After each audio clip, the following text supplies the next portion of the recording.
Welcome to the No Guilt Fangirls podcast, where liking what you like is never a bad thing.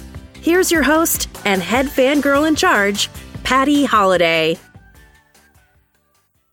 Hey y'all, welcome to the No Guilt Fangirls podcast. I'm Patty Holiday, your head fangirl in charge, and this is the Monday Movie Minute for September 9th. A quick note for subscribers who may have noticed, there was no Fangirl podcast on Thursday. You didn't miss anything. I just didn't put one out. I planned on sharing the Agents of S.H.I.E.L.D. fangirling, but well, I just didn't. A strange thing happened last week, guys. I kind of took like a week vacation from everything, from work. And I never do that. Even when I'm on vacation, I feel like I'm always working. Part of that is just, that's what social media is. For me, it's part of my life. It's hard for me to like completely let it go and to shut it down. And last week I did that. And if I sound like I'm proud or if I'm bragging, it's because I am. I'm so proud of myself for doing that. It's probably the first time in 3 years. 3 years that I have allowed myself to just kind of sit back and not do anything unless I wanted to. And it was nice. I won't lie. It was nice. And I needed it. I definitely needed it. So you didn't miss it. That is going to be coming out this Thursday. I promise. It's edited. It's ready to go. So that's coming out on Thursday. So be sure to subscribe so you don't miss it. If you're not an Agents of S.H.I.E.L.D. fan or if you don't know what it is, you'll want to tune in because we kind of explain what's up with this, why you might want to catch up with everything before this final season that's coming next summer, because it's going to be awesome. It's going to be awesome. We just love Agents of S.H.I.E.L.D. around here. All right. Well, I'm back. Like I said, let's talk Monday Movie Minute today. Every Monday, we chat about the movies that came out, what we saw last week, what's happening at the box office. I've been pretty light on movies lately because I was doing a lot of traveling. But again, with that nice little break I gave myself, I got some movies in. So, hey, we got something to talk about. I saw 2 movies in the theater and 1 at home on the couch. Actually, like when I'm doing like the math here, I saw a total of 3 at home on the couch, but 2 of them kind of tie into the one that I saw in the theater. So I don't know. I'm not sure that it counts. It counts, right? Yeah, it counts. Okay. So we're going to make it count. As always, let's talk about the box office first and see what made some moves and what is happening there. No big surprise. It Chapter 2 came in at $91 million, and it was definitely the box office winner. Angel Has Fallen, which is not getting good reviews, and I did not make it to the theater yet to see that one. That one came in at number 2. Good Boys is at number 3. The Lion King is still there at number 4. Hey, we like our Disney, right? Overcomer, which is kind of a faith-based movie. I'm actually surprised to see that it's as high as it is, but it's coming in at 5. So that's kind of interesting. I had a friend that saw this movie earlier this week, and I will actually link her review in the notes if you'd like to go and read it to decide if it's something that you and your family would like to watch yourselves. Number 6 is Fast and Furious Presents Hobbs and Shaw. 7 is The Peanut Butter Falcon. 8 is Scary Stories to Tell in the Dark. 9, Ready or Not. And 10 is Dora and the Lost City of Gold, which makes me happy that Dora is still hanging in there because I really did like that movie. All right, so movies I watched. We're going to talk It Chapter 2. And I also watched It, the 1990 version, as well as It Chapter 1 this week. So I have thoughts on how this new chapter plays in. We're also going to talk about Brittany Runs a Marathon and wrapping it up with the Nancy Drew and the Hidden Staircase. That's one of the ones I saw while I was sitting on my couch. Sophia Lilas is in this one. She's also in It Chapter 1 and Chapter 2 as young Beverly. So it kind of just worked. It tied in well together, and that's kind of how I ended up watching that movie. But first, let's talk about It Chapter 2. Okay.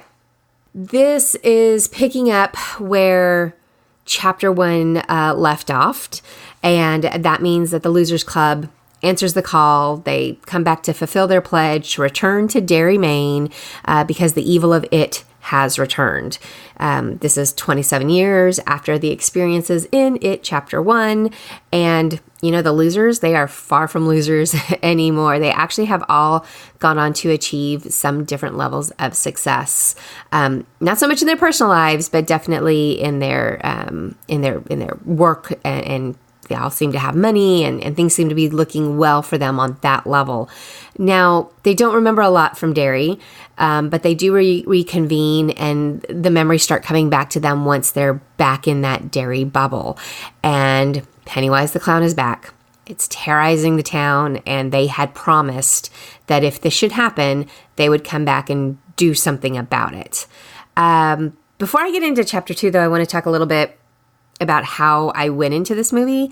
I did sit down and I watched the 1990 version of It, and then also the 2017 version of It Chapter 1, kind of in preparation. It'd been a while since I'd seen either one of these movies, so I wanted to just refresh myself and make sure I understood things. That might have factored into how I felt about this movie when I saw it in the theater. I don't know. Maybe if I had gone in fresh, I might have felt differently, because the biggest thing you've got to remember is that all of these versions are really long movies. So that's a lot of it. A lot of it. A lot of Pennywise. A lot of drama and stress and strain and craziness and jump scares. And I think when you do watch all of that in kind of a small period of time, I think it actually kind of loses something. I know there's talks of a supercut coming out for it, where it would be Chapter 1 and Chapter 2 basically together. So it's one mega movie. And that's going to appeal to some people. It's going to appeal to some people. But I will say, I wonder if that factored into how I was feeling by the time I walked in to watch Chapter 2. Because I didn't love it. I didn't love Chapter 2 as much as I enjoyed the 1990 version as well as the 2017 version. And I know everyone that's seen that 1990 version, you either love it or you hate it. Like, the acting was cheesy and stuff, but there's something to it. There's something to that movie that still appeals, and I will still watch that one. And I still enjoyed it. So yeah. So anyway, I go in to see Chapter 2. I can't say that it's as good as Chapter 1 was, but I do think it's going to be mega successful. I think people are going to rush to see this one. If you didn't see it already this weekend, you're going to want to go see it if you are a fan of these kinds of movies. Absolutely, it's a horror film. Absolutely, there's all kinds of horrors discussed in this movie. But you probably know that. Otherwise, you wouldn't be considering seeing it anyway, right? What I loved about this movie so much was actually the casting of these adult actors. The young actors are back. There's some flashback scenes, and all of them are back. And they're fantastic. They're absolutely fantastic. But I really enjoyed these adult versions. Did you guys realize that the Old Spice guy is Mike Hanlon? Yes, like the guy who's, I'm on a horse. He's Mike Hanlon, and he does a fantastic job. And I knew that going in, and the whole time I was watching him, I was trying to see hints of that character, that Old Spice guy. And it's not there. Like, he's that good of an actress. Like, he made something so iconic that I was actually looking for. It wasn't there at all. I thought he was great. I thought he was great in this role. Jessica Chastain is also in it. She's wonderful. She's a really good Beverly. She screams a whole lot. But you know what, girl? I'd be screaming too, right? If Pennywise the Clown was coming after me and I had to deal with all of those traumas, I would, scream away. But who kind of steals the show and is getting a lot of the buzz is Bill Hader. Bill Hader is the standout. He plays Richie, the kid comic turned adult funny guy. And he's pretty great in this role, guys. He's really good. I would see Bill Hader in anything and everything, please. Actually, I will see Bill Hader and Finn Wolfhard in everything, because Finn, he's rapidly becoming one of these stars that I am obsessed to see what he does in the future. I can't wait to be talking about him 15, 20 years from now and what he's doing, because he's that good too. So anyway, casting was great. That's the best thing I can say about this. Pennywise, Holy cow, Pennywise is terrifying. Bill Skarsgård, if you guys have seen the first, It Chapter 1, you know what he can do with this role, what he did with this role. It continues. He makes a scary clown off the charts, right? Off the charts, terrifying. So if you're not frightened by this version of Pennywise, then seek some counseling because you've probably got bigger issues than I can help with. I have no complaints about him at all. There's also like an awesome cameo. I'm not going to tell you about that because I think it needs to be a little bit of a surprise, but it was a pretty great cameo in it.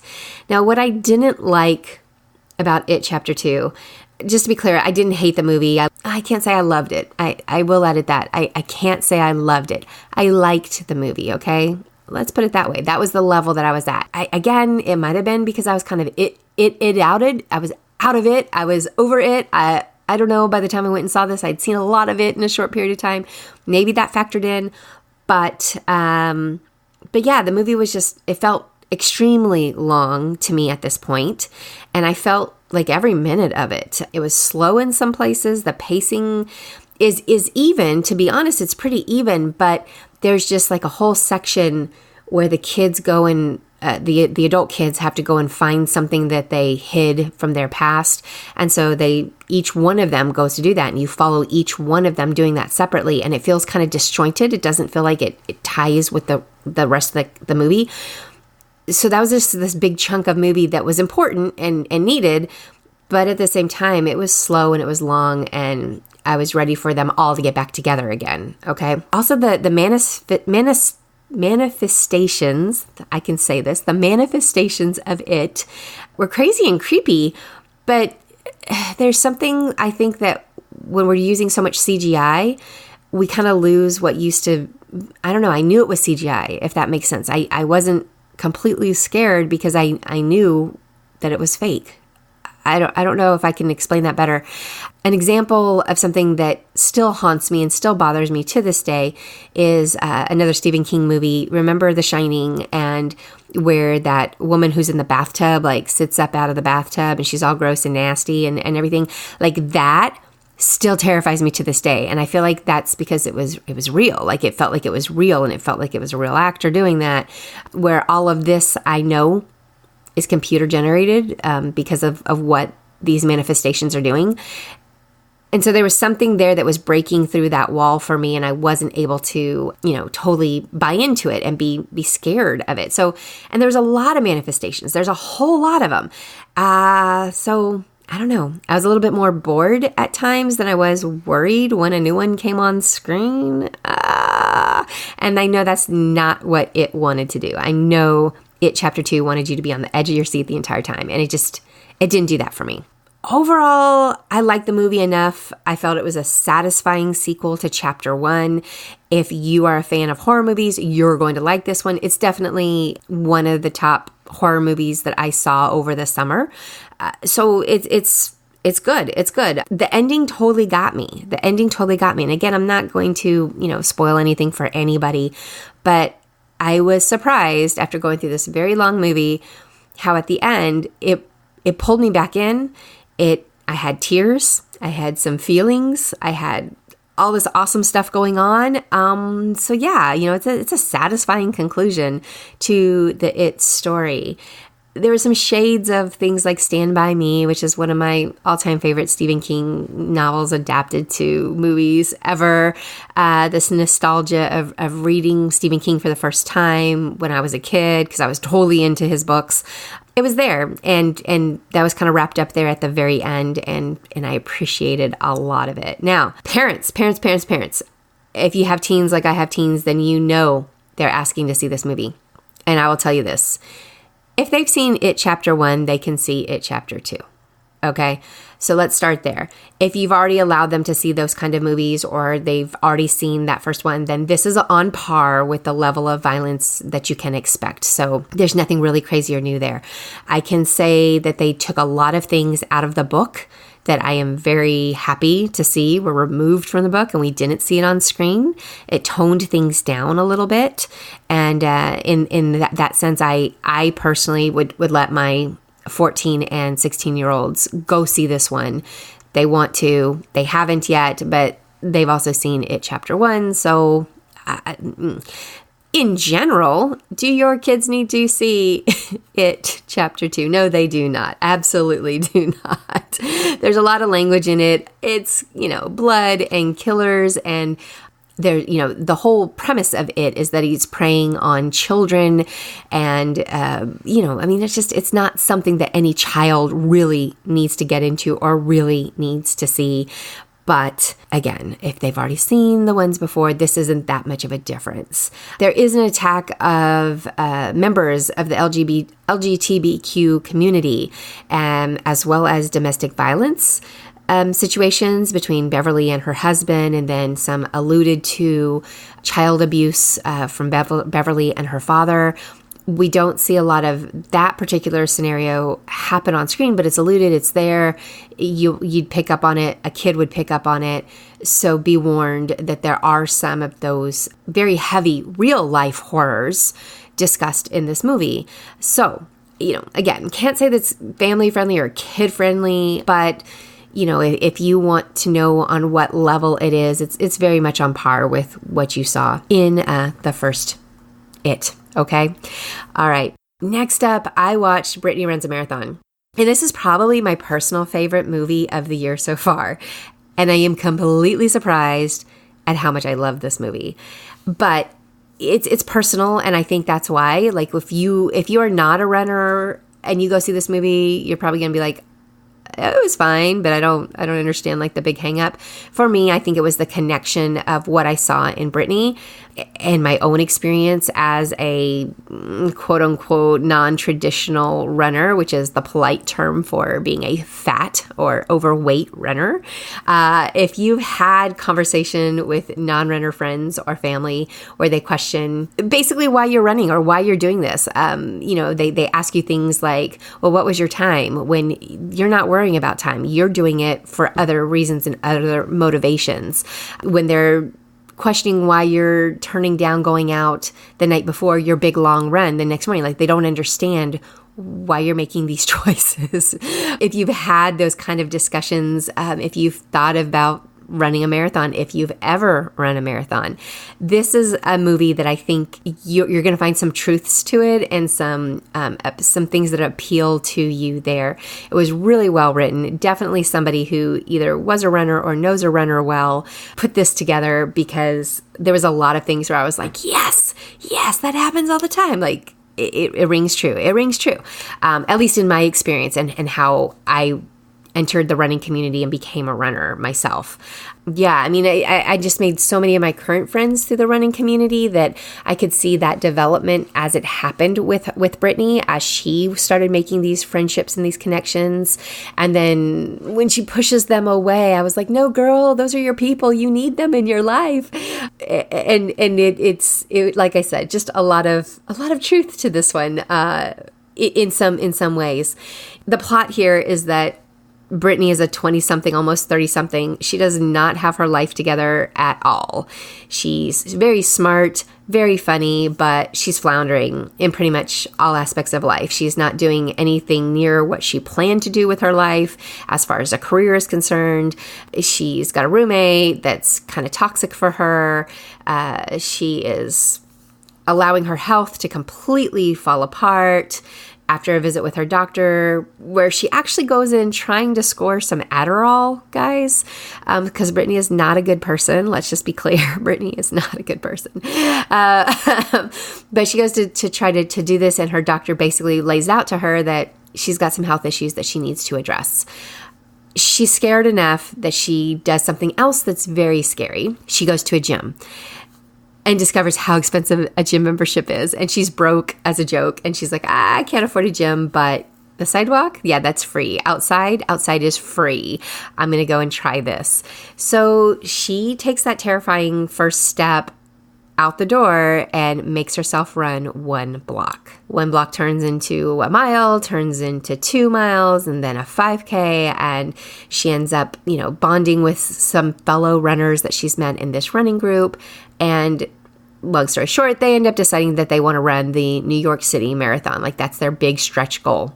And it is a big stretch goal. And I think that's also why Brittany Runs a Marathon appealed to me because as somebody who I've run one once, and I will never do it again. It absolutely is something that I had to take very seriously and methodically and think this through and decide if I was going to do it, where I do have some runner friends who are just like, I think I'll run a marathon, and they go do it. Like for them, it's not as scary. It's not as big of a thing.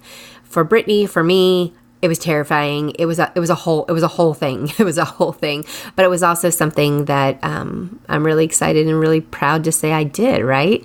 So Brittany's issues on this path to running her marathon are many.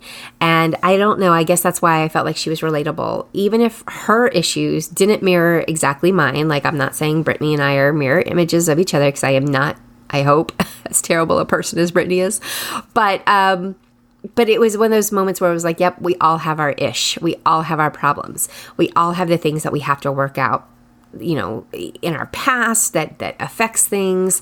And it was a reminder to me, this movie was a reminder to me how much the running community helped me work through some things that I went through, you know, years ago when I first started. There's a lot of emotional issues here, and this movie unpacks them, talks about how, you know, bad relationships can stop you from creating healthy ones. It also talks a lot about how society treats you differently when you're heavy. Interestingly enough, we didn't see a lot of that in the running community, which was nice. That was kind of like a safety place for her. But guys, it's there too. You know, the running community sometimes isn't as accepting of overweight runners as well. And that's something else we all have to deal with when you are not the average size runner, right? So what I loved about this movie, though, is that it was kind of all this heavy stuff, but it was put into a light comedy that on the surface is just about running and a quest for health and weight loss, right? But it's deeper than that. There's some depth here. I don't feel like this gives anything away. I don't feel like because it's literally in the title, but Brittany runs a marathon. Brittany actually runs her marathon.